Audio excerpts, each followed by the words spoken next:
What's up, kids? Ask the same question every Friday. Everybody doing all right this week?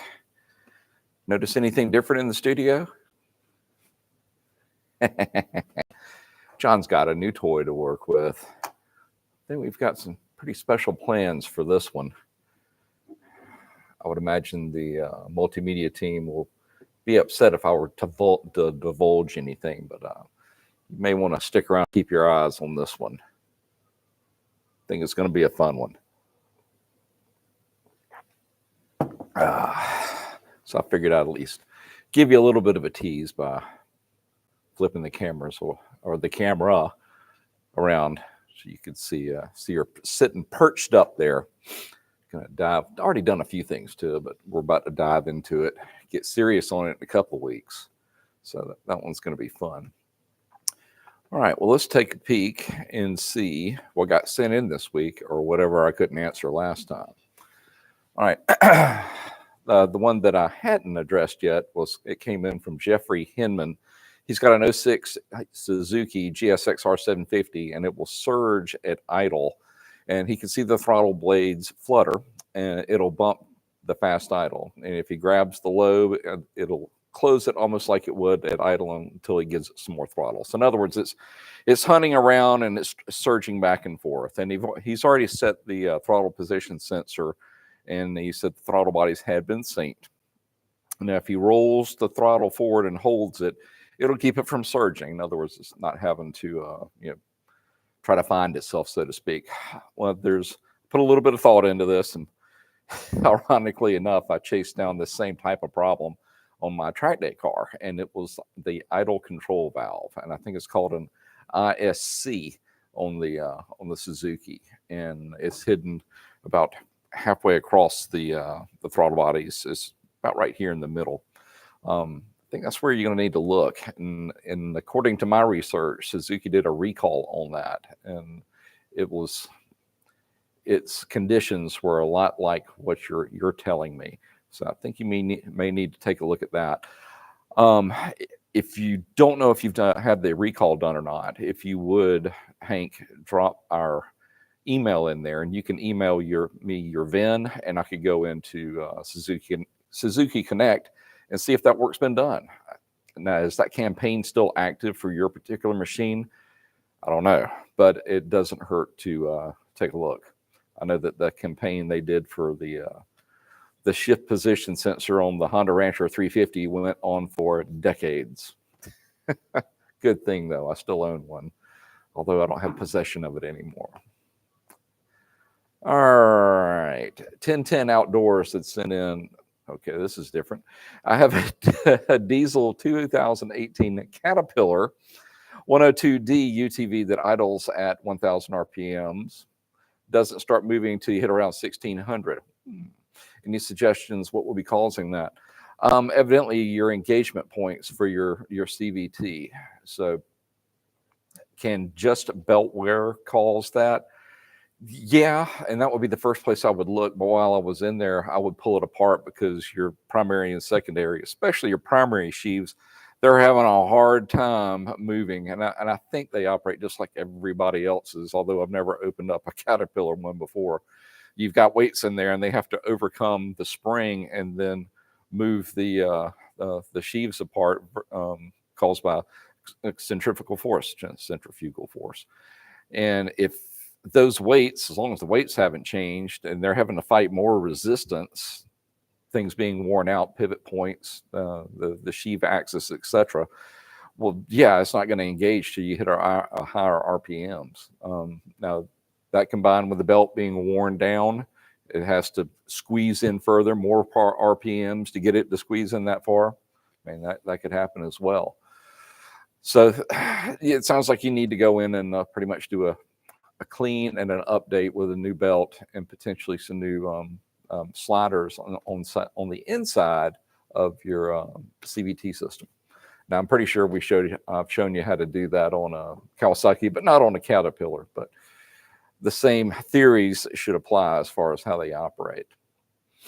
Rock Hit 8798. How often do I change the oil in my 05 VTX 1800?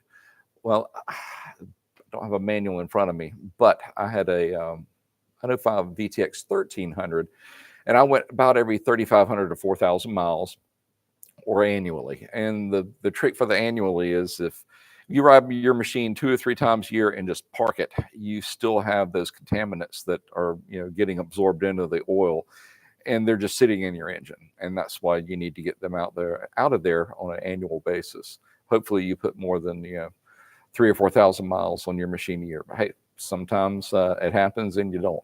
But I would go 4,000 or annually. Now, can you take it further with a full synthetic, which I would not recommend? I'm sure, but the thing holds what, about 3.5, 4 quarts. It's not going to break you.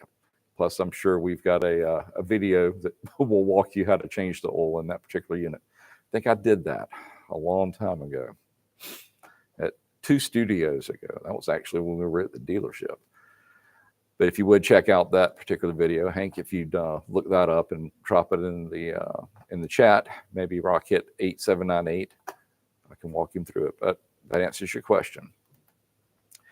Kang Mingley, 6045. When to adjust the clutch cable? Is that hot or cold?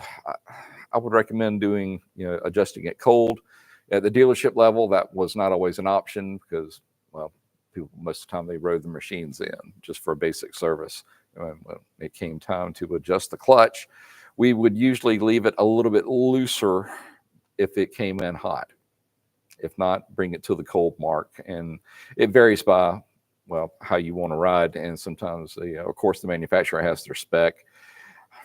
My adjustment level is I want to see about a quarter's worth of play in the clutch. And when I'm talking about that, the clutch lever, and it's got a gap right when it starts to engage, I want to be able to get a quarter in there. Personal preference. I like mine on the tight side, so to speak, as far as the travel. But hey, if you want yours to be closer in, fine with me. The Real Omen. Hey, John, I just bought a Rancher 350. Can't go wrong there. Oh, boy. It had no compression. And after taking the top end apart, I found that the inside of the head pushed out. I'm not sure I follow you there. And snapped, and a piece got caught in the valve. Okay. I put a new head, jug, piston, and rings and put it back together, and it ran so hot it started boiling the gas in the tank. Oh, my Lord. My question is, if my cam is shot, can it cause this, or should I replace the cam from the beginning? I think we got a little bit more going on than that. If it's getting that hot under there, I don't think you've addressed the core issue yet, because if that head blew apart part of itself, that tells me it got hot enough to where something actually snapped off. And if you've replaced the cylinder, the jug, the head, everything else, the only thing that you didn't tell me that you did was make sure that you flushed out the oil line that's coming up. If that gets stopped up, or if it's not flowing oil as it should, yeah, the machine's still going to run, but not for very long, because it's getting some lubrication, but not everything it needs. And I'm surprised that it didn't score the journals on the cam. But those Rancher 350 engines they're really tough. So before you go any further, I'd buy another gasket set, and I would go back and I'd clean out the oil make sure I cleaned out the oil passages, because if not, it's probably going to happen to you again. Ask me how I know that. Early in my career, I had a 1979 XR 250.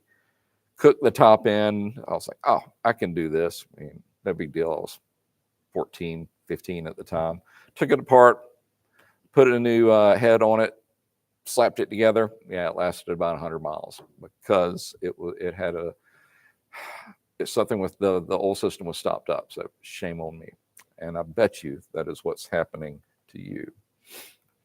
David Thomas. I recently just bought an 01 GSXR 750 from a friend of mine, and of course wanted to do an oil change so I know for myself when to keep up with it. I removed the side drain plug, and about a half a cup or less came out. So I made a call and was told there was also a drain plug on the bottom. So I took that one out too, and nothing came out at all. So I leveled the bike, and the sight glass is still showing that I still have oil in it. So my question is, how can that be, and what is stopping my oil from draining completely out?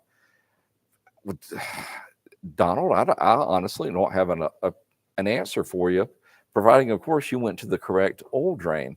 Now, I thought the GSXR 750 only had a single drain, and that should have been on the left or the gear shifter side right behind it. There should be a 17 millimeter bolt right there, and it actually drains out beautifully with it sitting on the side stand. So, are you absolutely sure that you pulled the right bolt? I'm not absolutely positive that you did. Not that I'm doubting you. Now I know that we've done a video on the 750 doing a change, and once again, Hank, if you could drop that in the chat, if Donald's watching today, we can walk you through it, just to make sure that you're going to the right one. Kentucky Injustice. Interesting name. I have a DR650. Recently, it started this thing where it occasionally dies when I stop. It'll start right up on the first try when this occurs, but trying to figure out what I have done. I keep going back to when I ran a tank of high test through it at someone else's suggestion. Maybe a coincidence, maybe not. That's why I'm asking for someone to point me in a direction. I'm all ears. Running a higher test fuel, now, if anything, that should be better for it. So I can't imagine that is causing this problem. I am curious, since it is a dual sport bike, have you been off-roading more often than not? Because what you're sounding like, it sounds like she's kind of starving for either fuel or air and shutting down. So I'm wondering, maybe you need to keep it simple. Go take a look at that air filter, see if it's caked up. I'm betting it's going to be something as simple as that. Sometimes we ride these machines and time lapses and accelerates, and we forget to do the most basic things. So take a peek at that air filter. If you're watching today, let me know if I was right. Terrence Case. I have stripped out the threads on the fill plug on my ATV Diff. Oh boy. Any ideas other than rethreading, as that won't work because there is a crack just above the full plug as well. Also, is there any way I can permanently repair the crack above the fill plug? Well, that's going to be the real trick there, isn't it? Yes, they make rethreader kits from a couple of different manufacturers. But as far as dealing with that crack, that's the really tricky part. Aluminum in and of itself, when it's really clean, is hard to weld accurately. If you could find anybody that would even touch it. If you're talking about a diff which is covered in oil, that's just the way of the world. Trying to get that to really penetrate and make a clean weld, I'm not sure how you would do it. Unfortunately, I think you're either facing getting another diff enclosure or casing and then having to transfer your internals into it, or just go ahead and buy a whole diff as a unit, because the real trick is when you move your pinion and your different gears into a different casing, sometimes that changes your lash or your clearance in between the gears, and that is almost a black art trying to get that shimmed correctly. Now, you didn't tell me your year, make, and model. If this is a really basic, low power utility ATV, you can probably get away with just taking exactly what you've got and pressing it into that new housing. But if it's something like this, which is going to be high power, that's going to require a little bit of expertise to get put together correctly. So sorry this happened, but I wish I had a better answer for you, or a less expensive answer for you. But it sounds like you may end up having to replace the whole chunk, as I've heard it called before. All right, that catches me up for last week. Let's see what we've got for this week from my friend down in Florida. All right, not that many. Lincoln Marsh asks, hello, John. I've got that 2022 Kodiak 450. The question I have, is it necessary to run on 90 octane gas, or can the quad run fine on 87? The user manual, there you go. says 90 octane. Well, I wouldn't want to run on just 87. I don't run even my entry level cars on 87. The price difference just is not worth it to me.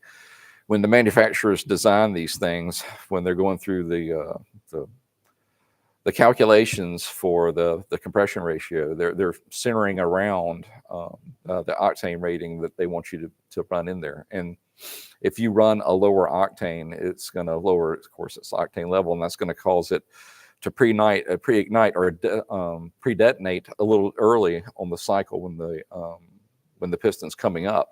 Instead, if it's supposed to ignite right here, it may ignite right there. And guess what?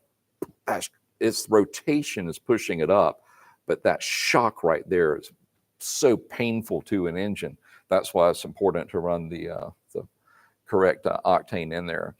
So if they're telling you to run 90, I would. Not that I'm trying to scare you, but I guess I kind of am a little bit, because pre-ignition is not a good thing. So go ahead and run the 90. Tracy has asked me something I've always wanted to ask. When you turn a castle nut to a specified torque and the pin won't go in, tighter or looser? Well, that's a double-edged question. If you're talking about the rear tire or the rear axle on a motorcycle, I would go tighter. If you're talking about the castle nut that's inside the trailer bearing on your, the trailer that you're putting your machine on to pull, I go a little bit looser. So my answer to you, it depends. But I'd say 95% of the time, I would always go tighter, except for the trailer. That would be my final answer on this. Lincoln Mark asked another one. I have a 2013 Honda Rancher foot shift. Smart man. Always like the manual shift better. I'm having an issue. Oh, gosh. As soon as I say it, I'm having an issue with shifting. When revving up, shift to the next gear, you can't physically shift until the bike slows down to a few miles an hour. Oh, boy. It's like that for every gear, upshifting and downshifting. Once I adjust the clutch very smooth without a problem until I shut it down and let the bike sit. The next time I take it out, the problem is back. Lincoln, what oil are you running in this? I ran into this on, I think it was an E-Shift model, and this is going back a pretty good ways. We were that close to pulling that thing apart and looking at the shift forks, and I can't remember what oil he was running, but I was like, I've never heard of anybody running that. I think it was some type of AMSOIL, and AMSOIL is a good oil, but that machine hated it. I mean, it really did, because we drained it out and then we ran it just with conventional oil, and then we went to the semi-synthetic Honda GN4 oil in the gold bottle, and after about 15 or 20 miles, things started to loosen up in there, and it started shifting fine again. So just for kicks, do that same regimen on yours. I mean, oil's cheap compared to cranking open splitting open a crankcase, and see what it does. All right, I'm not even going to try to pronounce that name. Sashin Naidu. Okay. Hi, John. I just wanted to ask an issue with my 2009 Hoyasung GT650R. All right, this is going to be a little bit out of my depth because I can't say I've ever worked on one of those. But hey, it's a motorcycle, I think. So we'll try. Took it for a run yesterday and realized after half an hour there was white smoke coming out the exhaust that stopped after a while. Still runs like normal, just throws white smoke every now and then. It goes away after a few minutes, and only when I run it again at high speeds, then it starts again. Sounds like you've got a head gasket that's starting to go. Is that white smoke? Probably has a sweet smell to it. It's probably some of your radiator fluid getting into the combustion chamber. Usually it's the other way around. You're forcing air into the combustion chamber or into the radiator, and that makes your radiator, pop off or either force out fluid.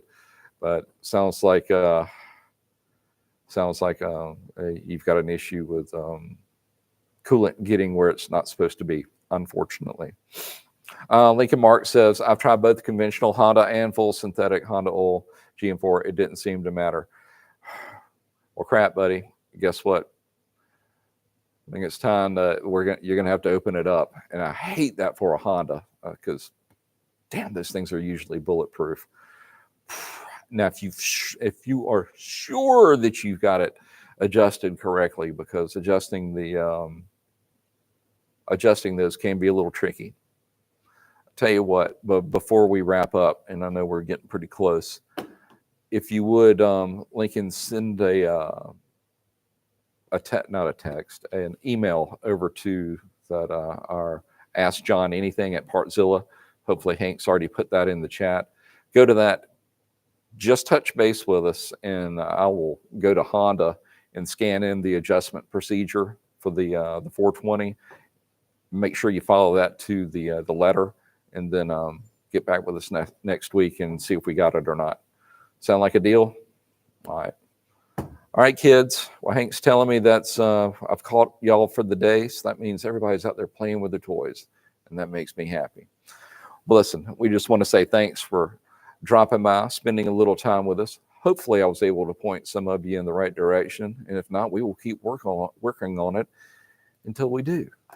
So, everybody, take care. Have a great weekend, a great week, and God willing, we will see you next Friday at 3. Later.